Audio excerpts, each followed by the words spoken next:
ನನಗೇನು ಆಗಲ್ಲ, ಚಿಂತೆ ಮಾಡಬೇಡ ಚಿನ್ನೆ ಎಂದಿದ್ದಾರೆ ನಟ ದರ್ಶನ್. ನಿನ್ನೆ ಕೋರ್ಟ್ನಿಂದ ಜೈಲಿಗೆ ಕರೆದುಕೊಂಡು ಹೋಗುವಾಗ ಹೇಳಿಕೆಯನ್ನ ಕೊಟ್ಟಿದ್ದಾರೆ. ಕೋರ್ಟ್ ಆವರಣದಲ್ಲಿ ನೆರೆದಿದ್ದ ಅಭಿಮಾನಿಗಳತ್ತ ಕೈ ಬೀಸಿದ್ದಾರೆ ದರ್ಶನ್. ಈ ವೇಳೆ ಡಿ ಬಾಸ್ ಎಂದು ಕೂಗ್ತಿದ್ರು ಅಭಿಮಾನಿಗಳು. ಆಗ ನನಗೇನು ಆಗಲ್ಲ, ಹೆದರಬೇಡಿ ಅಂದಿದ್ದಾರೆ ನಟ ದರ್ಶನ್. ದರ್ಶನ್ ಹಾಗೆ ಹೇಳ್ತಿದ್ದಂತೆ ಮುಗಿಲು ಮುಟ್ಟಿತ್ತು ಜಿಂಕಾರ. ಪೊಲೀಸ್ ವ್ಯಾನ್ನಲ್ಲೇ ಕುಳಿತುಕೊಂಡು ಕೈ ಬೀಸಿದ್ದಾರೆ ದರ್ಶನ್. ನಟ ದರ್ಶನ್ ಮಾತಿನಿಂದ ಕೇಕೆ ಹಾಕಿದ ಅಭಿಮಾನಿಗಳು. ಚಿತ್ರದುರ್ಗದ 33 ವರ್ಷದ ರೇಣುಕಾಸ್ವಾಮಿಯ ಹತ್ಯೆ ಪ್ರಕರಣದಲ್ಲಿ A2 ಆರೋಪಿಯಾಗಿ ನಟ ದರ್ಶನ್ ಸೇರಿದಂತೆ ಆರೋಪಿಗಳು ಈಗ ನ್ಯಾಯಾಂಗ ಬಂಧನದಲ್ಲಿದ್ದಾರೆ. ಆದ್ರೆ ನಿನ್ನೆ ನನಗೇನು ಆಗಲ್ಲ, ಚಿಂತೆ ಮಾಡಬೇಡ ಚಿನ್ನ ಅಂತ ನಟ ದರ್ಶನ್ ಹೇಳಿದ್ದಾರೆ.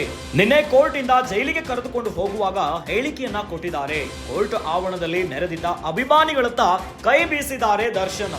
ಈ ವೇಳೆ ಡಿ ಬಾಸ್ ಅಂತ ಅಭಿಮಾನಿಗಳು ಕೂಗ್ತಾ ಇದ್ರು. ಆಗ ನನಗೇನು ಆಗಲ್ಲ, ಹೆದರಬೇಡಿ ಅಂದಿದ್ದಾರಂತೆ ನಟ ದರ್ಶನ್. ಪೊಲೀಸು ವ್ಯಾನ್ನಲ್ಲೇ ಕುಳಿತುಕೊಂಡು ಕೈ ಬೀಸಿದಾರಂತೆ ದರ್ಶನ್. ನಟ ದರ್ಶನ್ ಮಾತಿನಿಂದ ಕೇಕೆ ಹಾಕಿದ್ದಾರೆ ಅಭಿಮಾನಿಗಳು. ಅತ್ತ ಡಿ ಬಾಸ್ ಅಂತ ಅಭಿಮಾನಿಗಳು ಕೂಗ್ತಾ ಇದ್ದಾರೆ. ನನಗೇನು ಆಗಲ್ಲ, ಚಿಂತೆ ಮಾಡಬೇಡ ಚಿನ್ನ ಅಂತ ಹೇಳಿದ್ರಂತೆ ನಟ ದರ್ಶನ್. ನಿನ್ನೆ ಕೋರ್ಟ್ ನಿಂದ ಜೈಲಿಗೆ ಕರೆದುಕೊಂಡು ಹೋಗುವಾಗ ಈ ರೀತಿಯಾಗಿ ಹೇಳಿಕೆಯನ್ನ ಕೊಟ್ಟಿದ್ದಾರೆ. ಕೋರ್ಟ್ ಆವರಣದಲ್ಲಿ ನೆರೆದಿದ್ದ ಅಭಿಮಾನಿಗಳತ್ತ ಕೈ ಬೀಸಿದ್ದಾರೆ.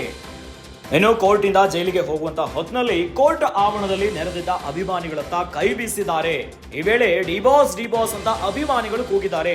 ಆಗ ನನಗೇನು ಆಗಲ್ಲ, ಹೆದರಬೇಡಿ ಅಂತ ಹೇಳಿದ್ದಾರೆ ದರ್ಶನ್.